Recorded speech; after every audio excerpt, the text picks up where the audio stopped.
Hello everyone, welcome to my YouTube channel. So people, today I'm very excited. Why? Because today we are going to do the very first video of phrasal verbs. So phrasal verbs की काफ़ी demand आ रही थी and obviously because ये हमारे किसी भी exam का बहुत बड़ा पार्ट होता है, right? And it phrasal verbs अब basically किसी किसी को बहुत से लोगों को एक्चुअली पसंद नहीं होते. Why? Because they are too confusing, difficult to understand, right? So I hope मेरे पढ़ाने के तरीके से, मेरे समझाने के तरीके से आपको इसमें मज़ा आए एंड आपको अच्छे से लर्न भी हो जाए, राइट? सो आज इस वीडियो में क्या होगा, let's look and without further ado let's continue. Okay, so पहले हम अंडरस्टैंड करेंगे कि what are phrasal verbs actually. ठीक है, फ्रेजल वर्ब्स की मीनिंग क्या होती है. दैट फ्रेजल वर्ब्स अगर देखा जाए तो it refers to an idiomatic phrase. ठीक है, ईडियम की तरह ही होते हैं जो दो हिस्सों में बटे होते हैं. पहला हिस्सा उसका वर्ब होता है और दूसरा पार्टिकल होता है. This particle can be anything like adverb और preposition, anything. For example, go is a verb and particle is by. Phrasal verb is go by. Verb is cut, particle is off. Phrasal verb is cut off. Pick is a verb, out is a particle, phrasal verb is pick out. So I hope you get that what are actually the phrasal verbs. ठीक है, जिसके दो हिस्से होते हैं, एक तरफ verb होता है, दूसरा पार्टिकल होता है. इससे एक इडियोमैटिक एक्सप्रेशन बनता है.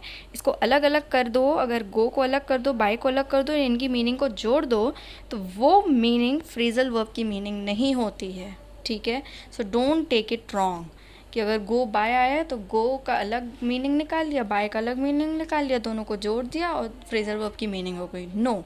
एंड शायद इसलिए ये थोड़े से लर्न करने में प्रॉब्लमैटिक होते हैं.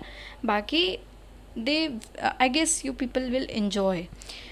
Okay, so watch now the next slide. What's in for today. ठीक है, so this is the exciting part कि आज हम क्या पढ़ने वाले हैं. फ्रेजल वर्ब्स हम 3 वर्ब से रिलेटेड आज पढ़ेंगे. ठीक है, बाकी के वर्ब्स का हम नेक्स्ट वीडियो में कंटिन्यू करेंगे. सो पहला वर्ब जो आज हम पढ़ेंगे वो है बियर. दूसरा वर्ब जो हम पढ़ेंगे वो है ब्रेक. और तीसरा वर्ब जो हम पढ़ेंगे आज का वो है bring. So all 3 starting with B. Okay, और उसके अलावा I have thought for the day at the end of this video. ठीक है, so enjoy and watch the video till the end. Thought for the day मेरे हर video के आखिरी में इस अब से होगा, because with studies you people need some good lines, some good understandings, learnings जो किसी न किसी बुक से होंगी, किसी न किसी बुक से ली गई होंगी, किसी दूसरे डिफरेंट ऑथर्स, डिफरेंट जेनर के उसमें. ठीक है, so I hope you people will enjoy and yes, let's continue. Now bear का पहला फ्रेजल वर्ब आज का है बियर अवे. ठीक है, अब अगर बियर का हम पास्ट और पास्ट पार्टिसिपल पहले देखें तो बियर का क्या होता है, बोर एंड बोन. ठीक है, BORN और BORNE दोनों होता है past participle. So bear away it means carry off और अटेन विक्ट्री. ठीक है, so let's see the example. Emma McKeown, the swimmer from Brisbane, bore away most of the medals by the individuals in Tokyo Olympics. ठीक है, she is a swimmer, she is from Brisbane, which is a city in Australia. So she bore away, which means she won most of the medals. Bore away का मतलब यहाँ पे क्या हुआ, जीता उसने. ठीक है, she won. So this is the phrasal verb bear away. Now bear down, which means overcome, overthrow और क्रश. अगर थोड़ी सी भी डिफ़िकल्टी हो रही है ना, सो आप ये जो इसका पार्टिकल वाला पार्ट है, बियर अवे, अवे मतलब दूर, मतलब ऐसा समझो कि ले के जाना है ना. तो what she is taking, medal, one. अब इसी तरह कैरी ऑफ, बियर अवे, कुछ किसी चीज़ को कुछ दूर लेके चले जाना. ठीक है, सो उससे इसकी मीनिंग आपको बहुत अच्छे से समझ में आएगी. ठीक है, देन नेक्स्ट है हमारा बियर डाउन, किसी चीज़ को नीचा कर देना. ठीक है, सो ओवरकम, ओवरथ्रो और क्रश. तो देखो, simplest way of learning these is कि आप ये जो पार्टिकल वाला पार्ट है उससे थोड़ा सा रिलेट करके पढ़ो. ठीक है, तो इसका एग्जाम्पल देखो, अभी समझ में आ जाएगा.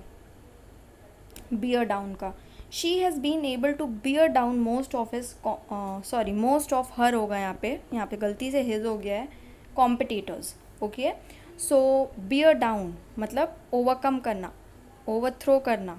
ठीक है, so this is what bear down means. ठीक है. Bears out, out is out किससे रिलेटेड हो रहा है, रिजल्ट. ठीक है, रिजल्ट तुम्हारे आउट होते हैं. ठीक है, रिपोर्ट्स तुम्हारी आउट होती हैं, तो कोरोबोरेट्स और कन्फर्म्स. ठीक है, इसका मतलब है. और let's look into the example. The blood report, sorry, the blood report bears out the doctor's tentative initial diagnosis of hypertension. तुम्हें हाइपरटेंशन था कि नहीं था उसको कंफर्म किसने किया, ब्लड रिपोर्ट ने. And bears out, bears out means confirms. Okay, so I hope कि पार्टिकल के थ्रू पढ़ने में थोड़ा सा आसान लग रहा होगा. ठीक है, let's move into the next phrasal verb for today. Bears, sorry, or bears up is to keep up spirits, support or encourage somebody. ठीक है, for example, I thought he would crumble upon failing the exam, but he showed that he can bear up, he can keep up his spirits. है ना, बहुत हताश नहीं होगा, और he can keep up his spirits high, right? तो इसका मतलब हुआ bear up. Now next example for bears up. The coach bears up all of his players irrespective of their backgrounds. उनकी जेंडर क्या है, उनकी बैकग्राउंड क्या है, क्रीड क्या है, उसको ना जाने बिना, उसको जान के भी ऐसा नहीं कि ठीक है कोई छोटी उसका है, कास्ट का है, तो उसको हम प्रेफरेंस नहीं देंगे, ऑल दैट. सो बेसिकली यहाँ पे बियर्स अप का जानना ज़रूरी है. तो बियर्स अप मीन्स यहाँ पे क्या हुआ, सपोर्ट. ठीक है, the coach encourages, the coach supports all of his players. Okay, ठीक है. अप मतलब किसी चीज़ को, अब देखो यहाँ पे भी अप से ही समझना. अप मतलब किसी भी चीज़ को ऊंचा उठाना. ठीक है, टू कीप अप स्पिरिट्स, किसी को बढ़ावा देना, सपोर्ट करना, all that. Now next is bear upon और बियर ऑन. अपॉन बहुत कम यूज़ होता है, ज़्यादातर आपको बियर ऑन दिखेगा, विच मीन्स टू इम्पैक्ट और इफेक्ट समथिंग. ठीक है, और समवन. ठीक है, to concern something. So how do those facts bear on this matter? I believe they do not bear upon this matter at all. ठीक है, ये फैक्ट्स कैसे इम्पैक्ट करते इस मैटर पे, है ना, मेरे को लगता है बिल्कुल नहीं करते. So this is what bear upon or bear on means, impact or effect on something. Then bear with. Bear with is to be patient and attentive. थोड़ा सा कॉमन है, ये आपको शायद पता भी होगा. ठीक है, to be patient and attentive. For example, you have to bear with me until I manage to repair the motorcycle. ठीक है, so this was all about, I guess, bear. Now we'll skip to the next verb, and that is bring. I hope you are getting all the phrasal verbs. ठीक है, एक बार इसको और पढ़ो और समझो, और पार्टिकल वाले पार्ट के थ्रू पढ़ना तो ज़्यादा अच्छे से समझ में आएगा. Now bring forth is the first phrasal verb for bring. Bring forth means to present, produce और कॉज समथिंग. ये फोर्थ से समझ में आ रहा होगा. ब्रिंग फोर्थ किसी चीज़ को आगे ला के रखना, to present something. So your hard work will inevitably bring forth great success for both you and this company. ठीक है, next is brings in, introduce और yields. देखो, इन से मतलब इनपुट हुआ, है ना, तो yields मतलब क्या होता है, प्रोड्यूस, प्रोडक्शन, और इंट्रोड्यूस करना किसी चीज़ को इज़ ऑल्सो ब्रिंग्स इन. ठीक है, थोड़ा सा ब्रिंग फॉर्थ से मिलता जुलता है इंट्रोड्यूस के टाइम, इंट्रोड्यूस अगर मीनिंग देखते हो तब. ठीक है, the companies manufacturing units brings in the most profits. Brings in मतलब ईल्ड्स, रेवेन्यू की यहाँ पे बात हो रही है.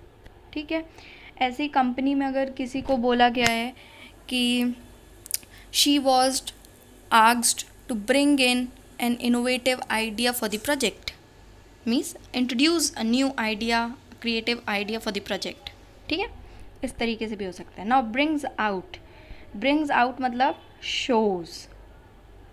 आउट से समझो थोड़ा सा कि अगर कुछ हम बाहर से कोई भी एक्शन भी करते हैं, ठीक है, तो वो सामने वाले को दिखता है ना. सो ब्रिंग्स आउट मतलब shows. Her emotional break down brings out the human side in her. ठीक है, ब्रिंग्स आउट मतलब it shows, it depicts the human side in her. Okay, so I guess this was easy. Now next is bring about. Bring about वैसे हम याद करो, bring about हम बहुत commonly use करते हैं. It's gonna bring about a change in me और in you to cause something to happen. ठीक है, कोई चीज़ होती है ना, कोई चीज़ किसी चीज़ के होने के लिए जब वो होती है, जिम्मेदार होती है, तो वो ब्रिंग अबाउट चेंज. राइट, मतलब थोड़ा रिलेट करके पढ़ो, बहुत अच्छे समझ में आएगा. To cause something to happen. For example देखो और अच्छे समझ में आएगा. Her success was brought about by her hard work and strong determination. उसकी हार्ड वर्क और strong determination were the cause to bring about success. समझ में आया? तो ब्रिंग का भी हमें अगर हम देखते हैं वो पास्ट और पास्ट पार्टिसिपल, तो दे आर ब्रिंग, ब्रॉट, है ना, तो उस हिसाब से अपना यूज़ कर सकते हैं अपन. Now bring forward. Again bring forward मतलब bring forth, which means to present something और समवन. अड्यूस्ड मतलब होता है बेसिकली कोई भी डॉक्यूमेंट वगैरह या फिर कुछ लेके आना, है ना. एविडेंस. एड्यूस्ड मतलब बेसिकली कुछ एविडेंस सामने लेके आना. So she brought forward a dossier for the jury to go through. A dossier मतलब सिंपली फाइल. जैसे कोई लॉयर होता है तो कोई फाइल लेके आता है ना किसी केस से रिलेटेड, फिर वो जज को देखता है. So that means the lawyer brought forward a dossier for the jury. Right, so this is what bring forward means. Bring up. Bring up मतलब रियर्ड. ये भी बहुत कॉमन है. ब्रॉट अप, ब्रिंग अप, है ना. I was born and brought up in a small town in Madhya Pradesh. ठीक है, सो brought up मतलब आपकी रियरिंग, ब्रीडिंग जो भी होती है ना, आपका बचपना जहाँ बीता होता है, जहाँ आपकी देखभाल की गई होती है, जहाँ आप बड़े हुए होते हो, दिस मीन्स ब्रॉट अप. ठीक है. नाउ ब्रिंग हिम और her round, which means convert his और हर व्यूज़. ठीक है. It will be very difficult to bring him round to embrace our ideology.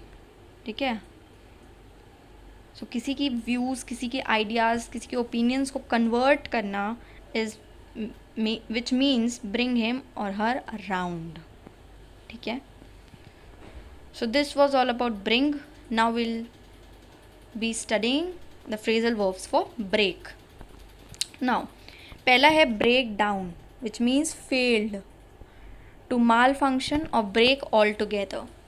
The car broke down just 2 miles into the race. अब break का past और past participle याद करो क्या होता है. Break, broke, broken. Right, the car broke down just 2 miles into the race. 2 mile ही बचे थे रेस ख़त्म होने को और कार फंक्शन करना बंद कर दी, फेल हो गई. Right, break off, stopped suddenly. ठीक है, ऑफ, ऑफ मतलब बंद करना, तो स्टॉप्ड सडनली. ठीक है, एग्जाम्पल क्या है. Without warning he broke off his speech and ordered everyone to get out. ठीक है. नाउ ब्रेक विथ और क्वारल विथ, आर किसी से झगड़ा हो जाता है, so break with, quarrel with.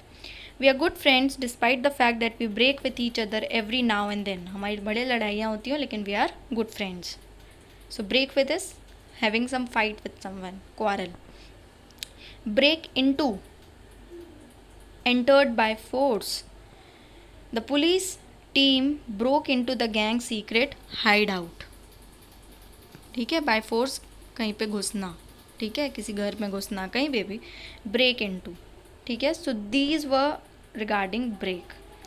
Now the best part of today's video and the special part is thought for the day. Okay, so आज देखते हैं कौन सी बुक से आया है thought for the day. Okay, firstly let's read it out. Oftentimes we give others the opportunity to create our happiness and many a times they fail to create it the way we want it. Is it true? Why? Because only one person can be in charge of your joy, of your bliss, and that's you. So even your parent, your child, your spouse, they do not have the control to create your happiness. They simply have the opportunity to share in your happiness, your joy, lies within you. So सारी खुशियाँ खुद को आप ही दे सकते हो. Nobody can create you happiness. ठीक है? They can just share in your happiness. That's all. And you are the one who are in charge of your happiness. अपनी खुशी के आप खुद हकदार हो. खुद आप अपनी खुशी क्रिएट कर सकते हो और आपकी खुशी आपके अंदर ही होती है, बस ढूंढने की ज़रूरत है. So what a beautiful thought. And it was said by Lisa Nichols and the thought is taken by from the book the secret by Rhonda Byrne. So it is a very nice book. अगर आपको मन हो तो आप पढ़ सकते हो. And I hope it made you feel good. So finally, thank you for watching, and yes, happy learning. And yes, don't forget to like, share and subscribe my channel, and also click on the bell icon to get notified about the latest videos. I hope you liked it. I hope you enjoyed it. So see you in the next video. Till then, take care, stay safe, stay happy.